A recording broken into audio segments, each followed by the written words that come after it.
오늘도 주님을 경험하고 주님을 만나는 복된 예배가 되기를 주님의 이름으로 축복합니다. 오늘 본문을 통해서 이와 같은 제목으로 나누기를 원합니다. 우리 제목을 한번 읽어볼까요? 스크린에 있는 제목을 함께 읽어보겠습니다. 시작. 변호받은 모세. 주보에는 변호받는 사람이라고 말하는데 좀 줄여서 우리가 말씀을 보는데요. 변호받은 모세라고 하는 제목으로 은혜 받기를 원합니다. 여러분 종종 이렇게 유튜브나 동영상을 본다면 재판에 처해 있는 사람들의 모습을 종종 보게 됩니다. 각각의 피고인과 혹은 피해자의 관계 속에서 이렇게 변호사를 써서 내가 이렇게 행했다, 나는 잘못이 없다, 이런 공방을 하는 모습을 우리는 쉽게 TV에 어떤 지금 때가 때이기 때문에 이런 모습을 많이 봅니다. 그런 곳에 가는 게 흔치 않지만 혹 그런 곳에 간다면 정직해야 되고요, 또 바르게 살아야 되고 올바르게 살아가야 합니다. 그런데 그것과 함께 중요한 것이 있다면 변호사가 어떤 변호사라는 것도 정말 중요한 것 같습니다. 내가 정직하고 내가 올바르기도 했지만 법적인 문제 앞에서 누가 변호함을 통해서 그것이 더욱더 높아지거나 낮아지거나 혹은 피해를 입어서도 가해자가 되는 부분들도 없지 않아 있는 것을 봅니다. 하나님 앞에 믿음의 사람들의 삶 속에서 세상 앞에 어려움을 당할 때도 있고 아픔을 당할 때가 있는데, 또 공방으로 인해서 수많은 환경 속의 마음이 힘들 때도 있는데, 여러분 우리가 기억할 것이 있다면 하나님이 하나님의 사람들에게 변호사라는 사실들을 기억할 수 있어야 합니다. 그 어떤 변호사가 내 앞에 있다면 그 변호사로 인해서 내 정직이 드러나게 되고 또 내가 온전함으로 좋은 결과를 얻게 되는데, 하나님은 하나님의 사람들에게 반드시 이와 같은 위치로서 동행해 주신다는 것을 알아야 합니다.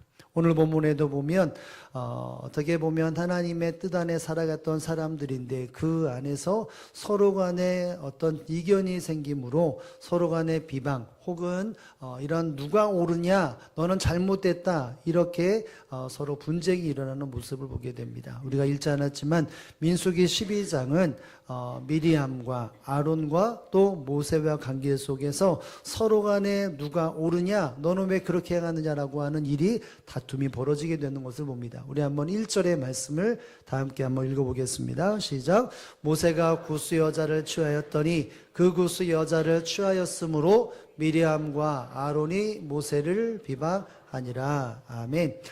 모세가 구스 여인을 취하였다라고 하는 배경에 대해서 나옵니다. 이스라엘 백성의 영적인 영도자였던 이 모세가 이방 여인 구스 여자를 보고 그 여인을 아내로 취하는 일이 일어났습니다. 이 모습을 보았던 미리암과 아론, 누구라고요?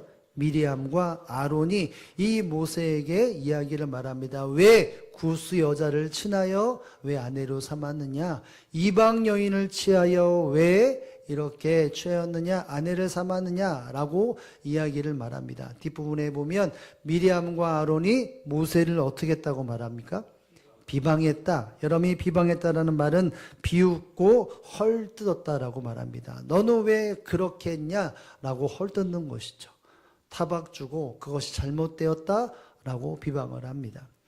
무엇인가 잘못됐고 잘함에 대해서 바라볼 때 서로 간에 분쟁 아닌 분쟁이 일어나게 된 것이죠.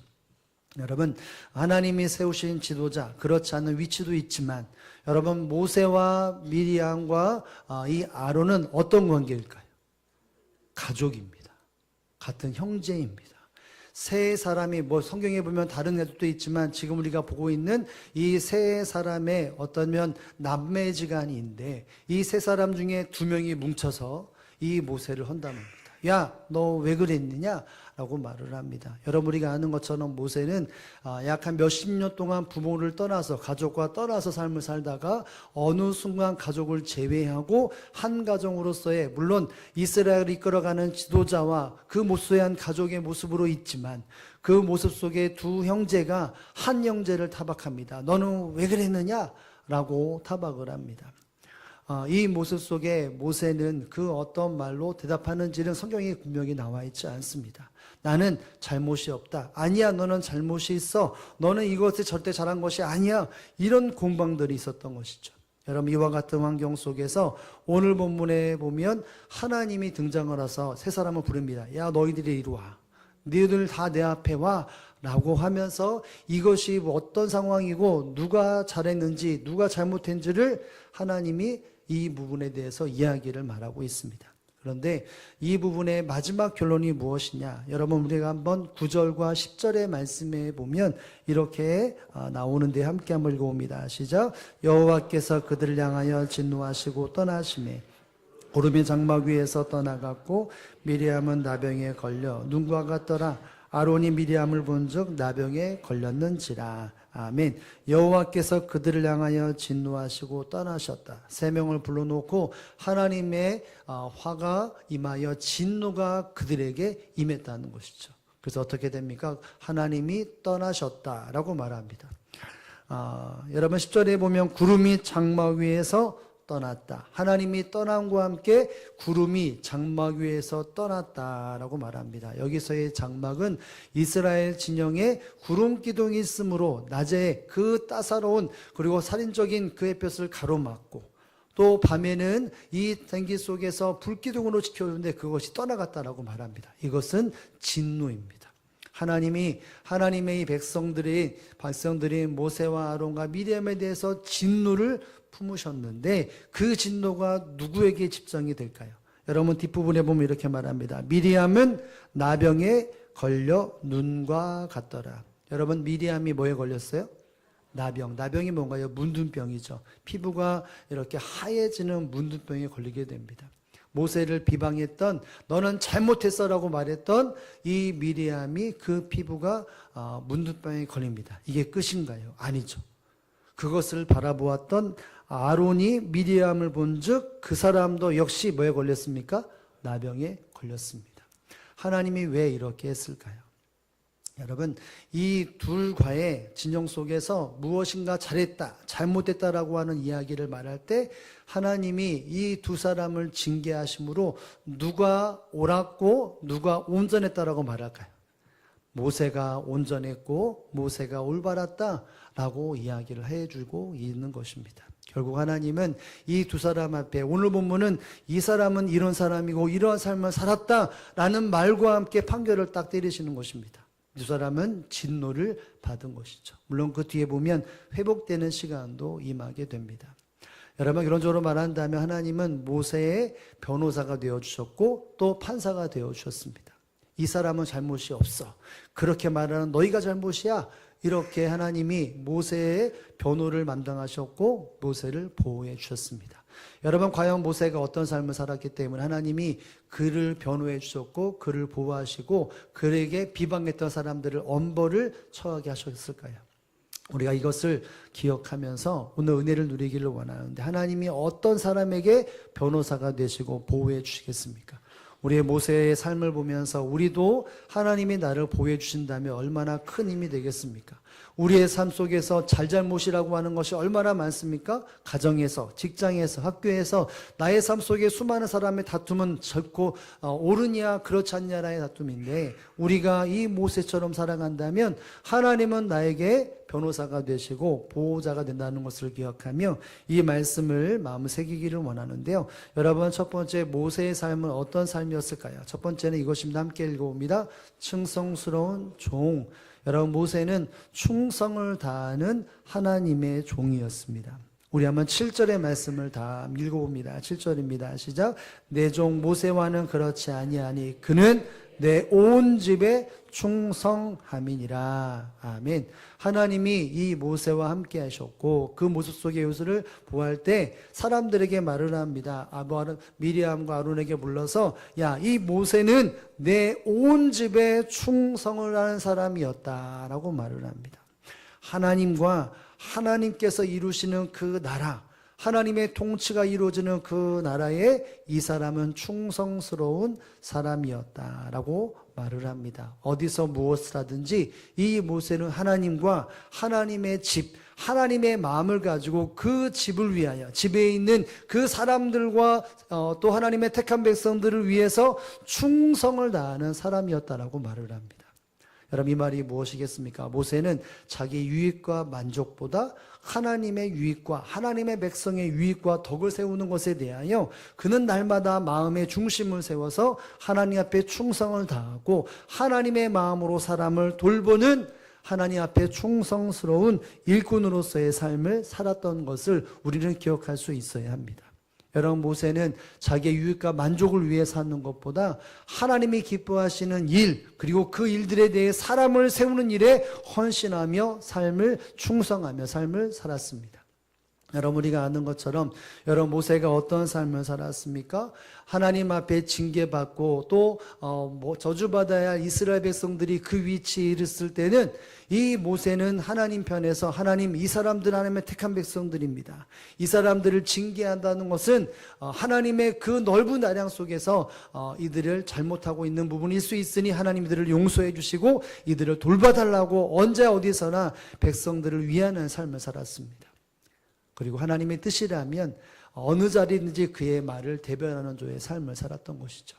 여러분 모세는 자기의 만족, 유익, 나의 어떤 중심을 어떤 것에 간철시키기 위해서 나의 어떤 높은 지위와 나의 어떤 만들을 위해 살아가는 것이 아니라 언제나 하나님의 뜻이 무엇이고 하나님이 이루어 나가시니 하나님의 이스라엘 백성의 나라가 어떤 나라가 될지에 대해 마음을 품고 자기 자신보다 하나님과 하나님의 백성을 위해 삶을 살았던 사람이었다는 것을 기억해야 합니다. 그 같은 삶을 살았기 때문에 하나님은 이 모세의 변호사가 되어주셨고 그를 보호하는 모습으로 이 모세와 함께 했다는 것을 우리는 잊지 말아야 합니다. 여러분 히브리서에 보면 이 모세가 어떤 삶을 살았는지를 증언하고 있는 장면이 나오는데 한번 읽어볼까요? 히브리서 11장 24절 25절의 말씀입니다. 시작. 믿음으로 모세는 장성하여 바로의 공주의 아들이라 칭함받기를 거절하고 도리어 하나님의 백성과 함께 고난받기를 잠시 죄악을 낙을 누리는 것보다 더 좋아하고 아멘. 거절한 것이 있고 좋아한 것이 있었다고 말합니다. 무엇을 거절했습니까? 바로의 공주의 아들이라는 것을 칭함받기를 거절했다는 것이죠. 한 나라에 다스리는 그 왕족이라고 하는 위치 속에서 내가 군림하고 그것을 평안하게 내 모든 인생의 대로가 탄탄하게 열려져 있는 것 그것을 거절했다고 말합니다. 자기 자신이 열려있는 수많은 길 속에서 내가 마음대로 선택하고 자유를 누리고 살았던 그 삶들을 거절하고 내가 무엇을 좋아했다고 말합니까? 하나님의 백성과 함께 고난받기를 잠시 죄악의 덩이 누리는 것보다 좋아했다.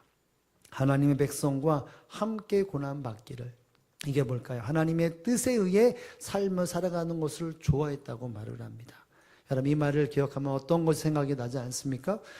이 모세가 왕궁에 있을 때 이스라엘 백성들이 핍박을 당하고 어려움을 당할 때 그들의 편이 되어져서 그를 위했던 삶의 모습이 그거지 않습니까?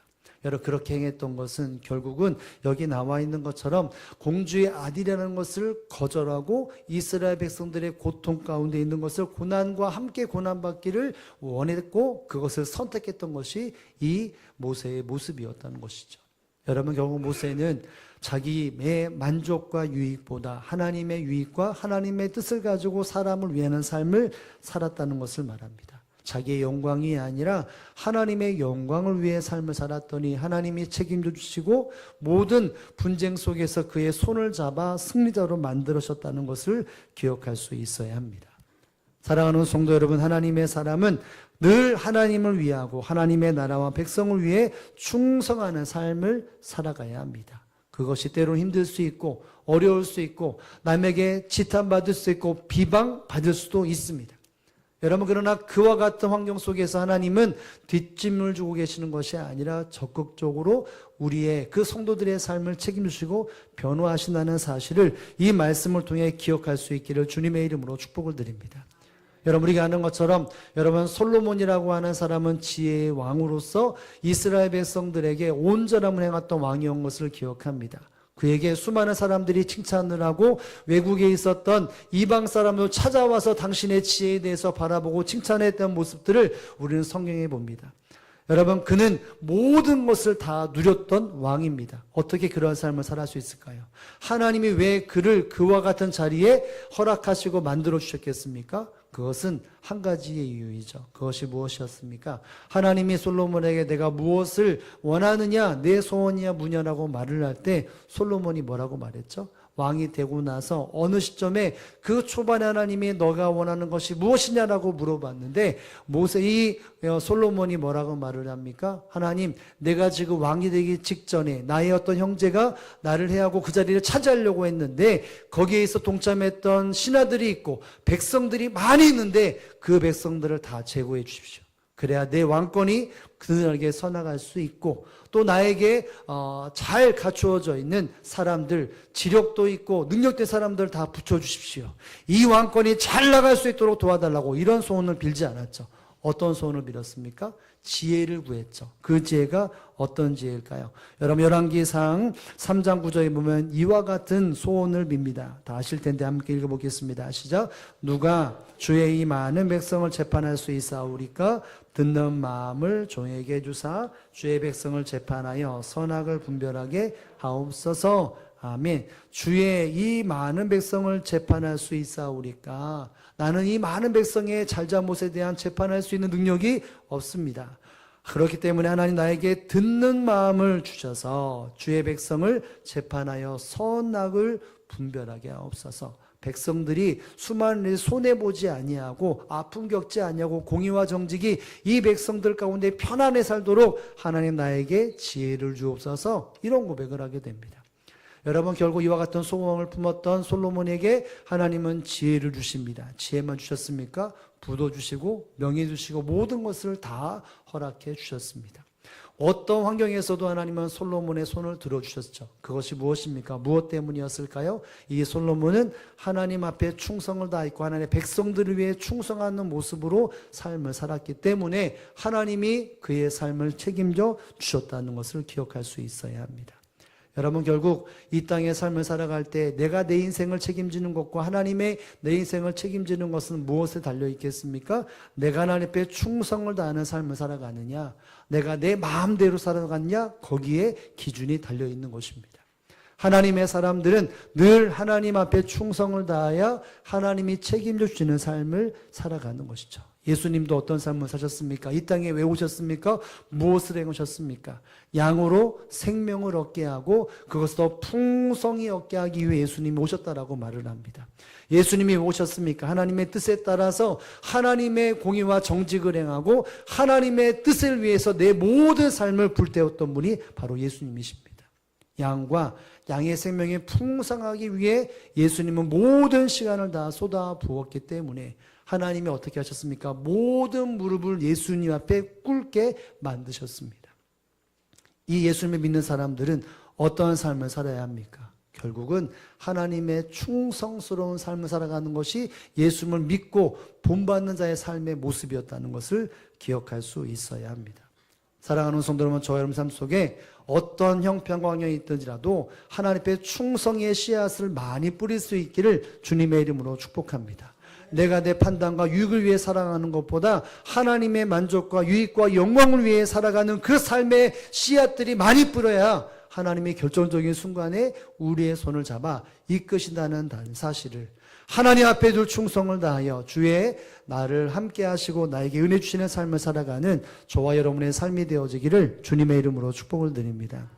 여러분이 기도해 주셔서 제가 지난 월요일날 새벽 기도회 끝나자마자 강일교회 가서 정규재 목사님과 또 세 분의 목사님과 함께 캄보디아를 갔다가 금요일날 1시 10분인가 비행기를 타고 서울에 왔습니다.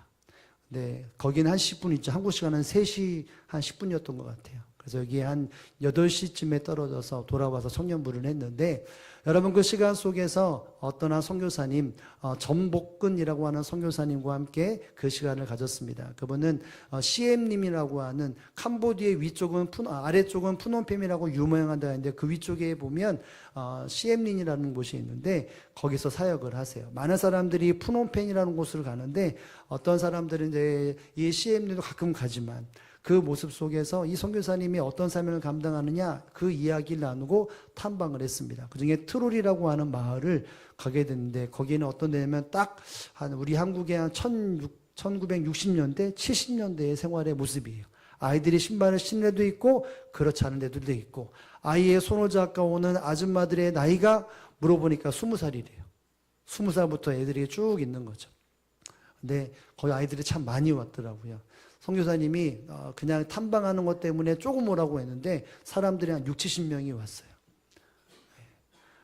그렇게 선교 사역을 하는데 이 선교사님은 현지인을 세워서 사역을 하더라고요. 근데 현지인이 주일날 열심히 사역을 합니다.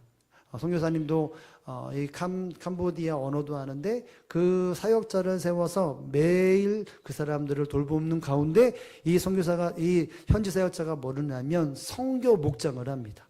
소를 키워서 소를 팔아서 그것을 가지고 사역도 하고 또 생계도 유지하더라고요. 선교 목자도가 약 30마리, 40마리 넘는 소를 키우더라고요. 그런데 이렇게 보면서 목사님들이 물었습니다. 남자인데 결혼을 했느냐, 아이가 있느냐 이런 질문을 했어요. 그랬더니 현지 사역자 전도사님이 신학을 한 전도사님인데 자기는 결혼 안 했다고. 왜 안 하냐? 몇 살이냐? 20살이냐? 아니요. 30 중반쯤 됐어요. 근데 왜 안 하냐?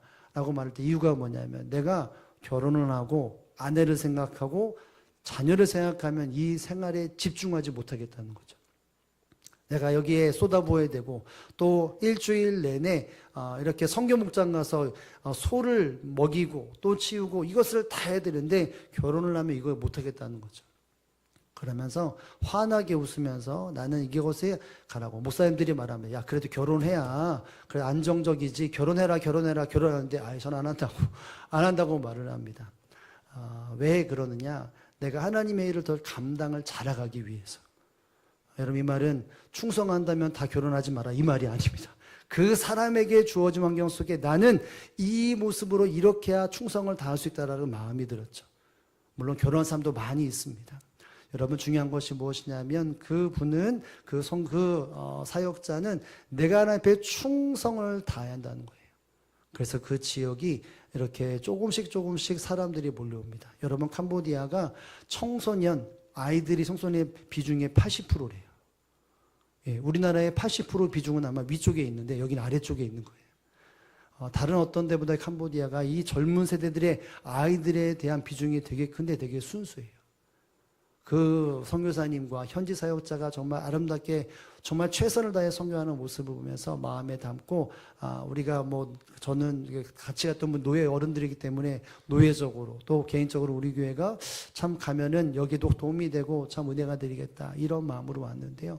여러분 하나님 앞에 충성을 다하는 삶은 쉽지 않습니다. 어떤 누구에게는 그렇게 결혼이나 자녀들을 포기하고 어떤 누구에게는 물질과 시간을 포기하는 것이 충성스러운 삶입니다. 그 삶을 살아가는 것이 어느 순간에 나에게 비방거리가 될 수 있고 어려움이 될 수도 있습니다. 근데 문제는 해결점은 중요한 것은 바로 하나님께서 나에게 변호사가 되어주시고 도움이 되신다는 것입니다.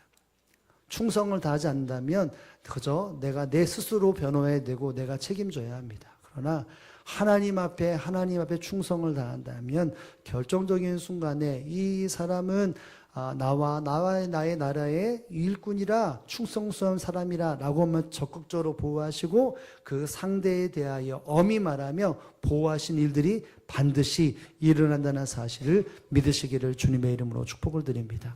따라서 이 한 주간 살아갈 때 나의 만족과 나의 시선이 나의 삶에 갇혀 있는 것이 아니라 하나님과 하나님의 백성과 하나님의 나라의 시선이 고정되어져서 주님이 나를 위해 일하시고 나를 변호하시고 나를 보호하시는 것을 경험하는 이 한 주간에 저와 여러분의 모든 삶이 되어지기를 주님의 이름으로 축복을 드립니다.